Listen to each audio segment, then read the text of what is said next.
Since November 5th, 2020, Josh Barnett and David Jose have carried out a plan in order to change America. The truth is, the cover-up is always worse than the crime. David Jose and Josh Barnett created notices and affidavits of maladministration when no one understood what was happening. They sent out thousands and thousands of affidavits through grassroots groups in order to bring forth a shocking result.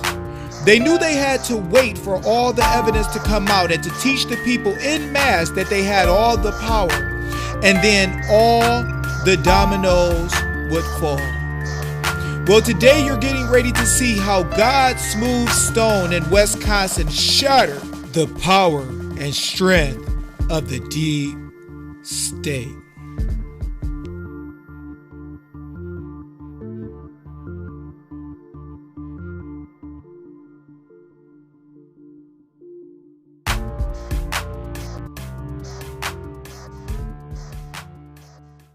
This story starts out with a woman named Carla and Aaron, who decided to give Josh Barnett and Dave Jose the time of day.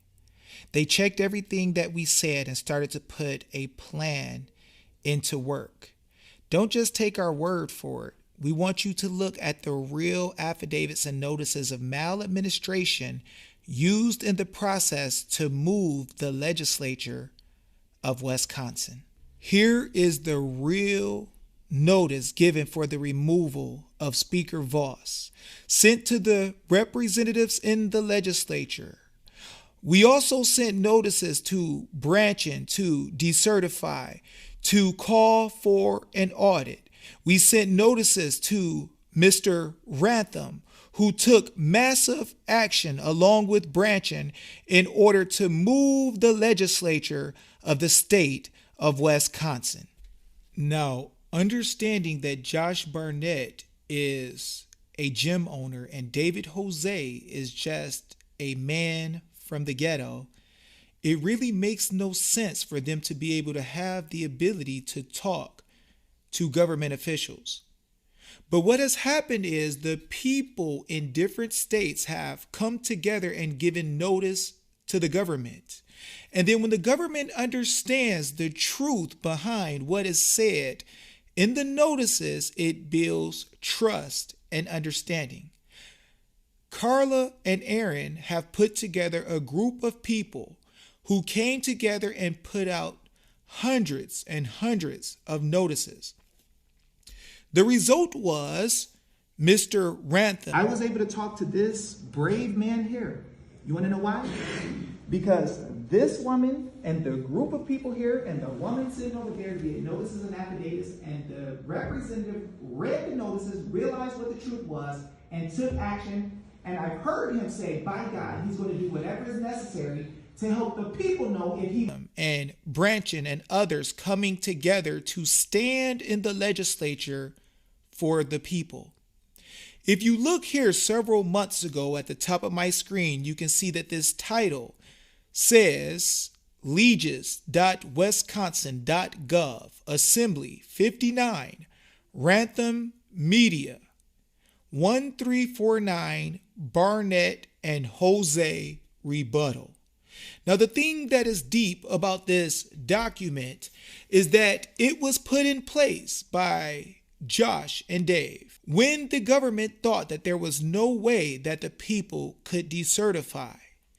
This was put on the public record. This is how you change the nation. Notice at the top it says constitutional authority to alter, abolish, reform, or invalidate unlawful procedures and acts. This document was put out months before Gableman ever did a report. The big takeaway from this document is it shows that the people have the power, when there is crime, to invalidate every proceeding that followed. So we know now today that when you work with the good people in the several states and show them their power, that it ends up a situation where the state starts to flip. The work of the people have made a heavy difference. But the shock wave that came out of this great work is about to be heard in a few minutes. Now, just a couple of weeks ago, we saw some strange reporting. We realized that a man by the name of Bill Barr, who we have waited to stand up and deal with the irregularities and illegalities that happened in November 2020. The problem is that he came out and he said some things that shocked all of us. Bill Barr didn't think Donald Trump had been the perfect president, but heading into the 2020 election, he still supported him. There were so many situations you found yourself in. Your name brought up in the infamous Ukraine call, Lafayette Park, the president asking you to go after his enemies. The tweets. The tweets. Why didn't you reach a point where you say, I quit?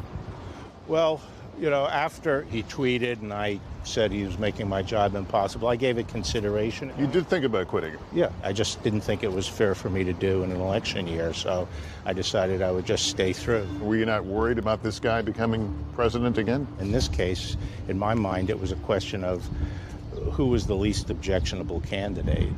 On election night, Barr was at the White House watch party. What was the mood there? I think people were generally optimistic because of the size of the crowds at the end. There was a feeling that he had closed strong. But in the early morning hours, the mood turned. Joe Biden had taken the lead, and the president went in front of the cameras to cry foul. We were getting ready to win this election. Frankly, we did win this election. You doubted that the president would ever admit he lost. You write, in his cosmos, a loser was the lowest form of life. You predicted the loss. Did you predict that he would not accept the loss? Yeah, I didn't feel he would ever accept it. Instead, Barr says the president latched on to all kinds of theories about a stolen election, stuffed ballot boxes, rigged voting machines. Barr authorized the Department of Justice to investigate the claims, once again raising questions about his motives, whether he was using the department to do the president's dirty work. Barr says, far from it, he just wanted answers. I quickly came to the conclusion that the initial stuff that was pointed to, like the Dominion machines and all these other conspiracy theories, were nonsense. This idea of some inner city boiler room where people are cranking out false ballots is a fantasy. You looked at all these. All of this fantasy stuff was okay until someone in one of the states told the truth after the meeting last Wednesday. There was widespread fraud or just a few instances? I think there was widespread fraud, and I think we are going to see more and more data that comes out as Justice Gableman continues his investigation. But we looked at, yes, it's a fantasy. What's true, he says, is that there is no doubt Donald Trump lost the election. When you actually look at the vote, there's no mystery why he lost. In Wisconsin, he ran 50,000 votes behind the Republican ticket. In Wisconsin, you don't say. The same place where there was a meeting that showed the people that they could actually take over and decertify because of maladministration. The Republican Party had a good day in Wisconsin. He was the weak sister on the ballot. But Trump and his lawyers went on the offensive, spreading claims of fraud. They conducted themselves in a way that suggests that there was fraud. President Trump won by a landslide. And rallying their base to believe the big lie. Let me tell you, this election was rigged. Because of the events of the Wednesday meeting, Speaker Vos was pushed to actually tell the truth that there were illegalities and actual actions that would be considered fraud by the evidence he was given from Speaker Gableman and actually the people who were in the meeting.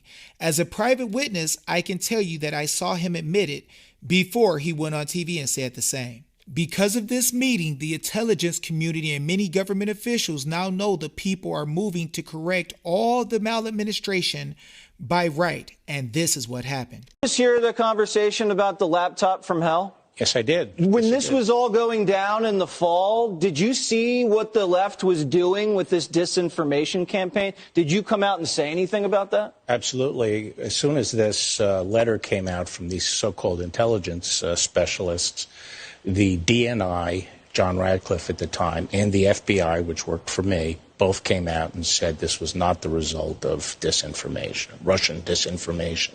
The media ignored that completely. just kept on going with the disinformation line. I mean, that's pretty egregious. I mean, would you say that there was a conspiracy between big tech, former intelligence officials, the media, the Democrats to, I don't know, let's just use the word rig an election?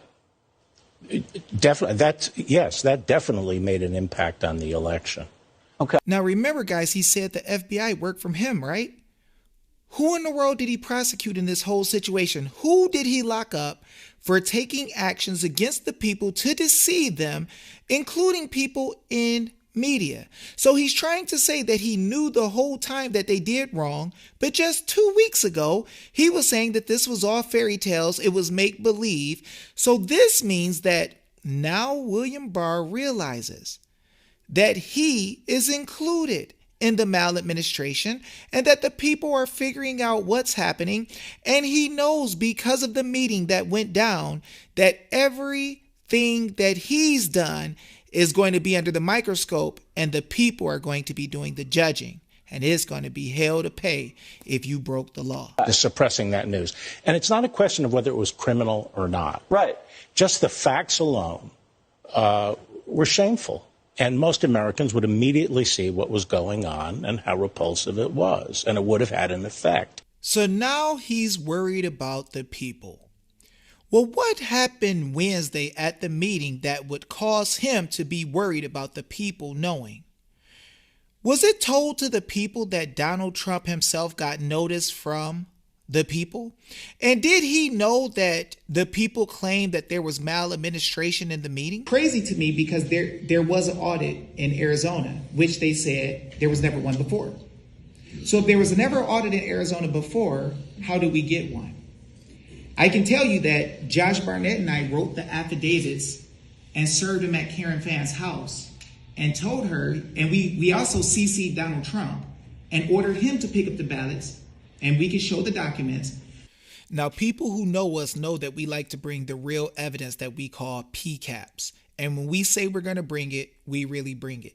So if you notice here, this document is Josh Barnett, is from him to Karen Phan. If you look to the right here, it says notice of treason, notice of maladministration, demand for president to enforce Executive Order 13848 and all associated powers, notice of change in contract terms, notice of right to arbitration. So here it is. We are doing an affidavit to Karen Phan, but we're ordering Trump to take a certain specific action, and it's going to be verified. Now, this is Executive Order 13848, Trump's own order dealing with election issues and him being able to step in and take massive action. We also use something else that we will show you that orders Trump to interfere and stand up for the people so that the states could not block them from getting the machines. We can also see here that Arizona legislature and government officials have a duty under Article 7, Section 7 of the Constitution to make sure that all votes are legal. We did not try to prove fraud. We just wanted them to prove to us that the elections were safe and fair. And this is how we got them. So because we know that the cover-up is bigger than the crime, look at this paragraph. Please take further notice that any attempt to prevent the people from having an independent audit immediately will be considered as a trespass and treason against the people if there are not constitutionally granted authority that the above public officials can present to rebut these claims. Please take further notice that there has been an insurrection by government workers to bypass the people's rights and block audits on the machines, software, and processes used to certify an election as using only legal votes. So we knew that they would try to block us, so we didn't care to prove any fraud. We just wanted to openly show that if they did not follow our orders to take care of this situation, it would be considered maladministration. This was 2 years ago that we set the trap, and the people are now waking up, and Bill Barr is seeing something. Now, in the meeting, David Jose clearly told you guys that there was a notice sent to President Trump and he was ordered to get the machines. Well, let's see if that's true and if Bill Barr is seeing his life flash before his eyes. Please take notice that you, President Donald Trump, are hereby ordered to bring justice by using all necessary powers you have to follow your oath as seen in the United States Constitution below.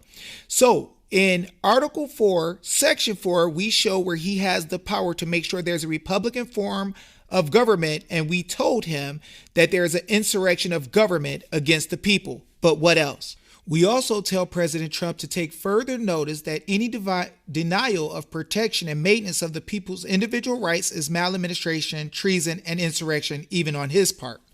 Now, by this time, Arizona legislature had to be freaking out, and Donald Trump even had to be at the point where he knew he needed to take action and move forward. But don't just take my word for it. Let's check out what this says here as the remedy that we gave them. We let them know that they were committing treason if they didn't do anything, and we also let them know that they could have remedy in this way. Remedy shall be had by giving the people a full audit of every machine used for voting, all associated software, all evidence of any voting fraud, any evidence of dead voters, and any other voter-related items of information that may be necessary to carry out an independent audit. So we actually ordered Arizona legislature to take care of business and ordered Trump to interfere if they did not. But let's see if anybody else knows. The president was unconvinced. In fact, Barr says he raised the possibility of seizing voting machines. He said, well, I hear about these Dominion machines in Michigan. Some people think that they should be seized. And I said, there's no way the department is going to seize those machines. There's simply not probable cause. We can show where we talked to the people in the White House when they had to fight with Sidney Powell. We can show you Patrick Byrne there. We can show you all the events that happened, and we can show you the affidavits and notices that we did. The issue of criminality is a different issue. We'll get to that at some point. Seems like now Bill Barr is nervous and he wants to get ahead of the story to make you feel like he's telling you guys that things happened that could have changed the election. The truth is that he heard what happened on Wednesday and he remembered all the things that happened and all the notices that was CC'd and given to him and given to Trump to let them know that it was maladministration, and their boy Voss just let the word out that he knew that things were done wrong in 2020. And now the people know that they can reform government and they're taking over. So he has to let you know that criminality is a different issue. They want to take you guys away from the idea of prosecuting them. Trump wanted to take our direction and he was tricked by attorneys and is now clear. So now they got to go back and cover all their tracks, which is impossible because the people now know that because of maladministration, we can take back the government, the whole government. It's our turn, people. With God, we win. Before we go, let us look at Article 1 of Missouri Constitution, the Bill of Rights. This is a right for all people. Section 3, power of the people over internal affairs, constitution, and form of government. That the people of this state have the inherent, sole, and exclusive right to regulate the internal government and police thereof. That word police coming from policy. And to alter and abolish their constitution and form of government whenever they may deem it necessary to their safety and happiness, provided such change be not repugnant to the Constitution of the United States. Guys, the people created the Constitution of the United States, and it is fundamental that the people have a right to alter, reform, and abolish at will any institution that they created. As of now, we know that even Bill Barr knew that there was collusion and different issues with the media and government officials and the FBI, and he did nothing. We should not let him walk away without responsibility for what it is that he has done. And we should take back control of our republic because it is our right and our duty to protect the body politics that our forefathers have created. With this video is yours. If you wish to learn more, please click the link in the description of this video and go to www.reformmyrepublic.com. www.reformmyrepublic.com. Thank you and have a blessed day.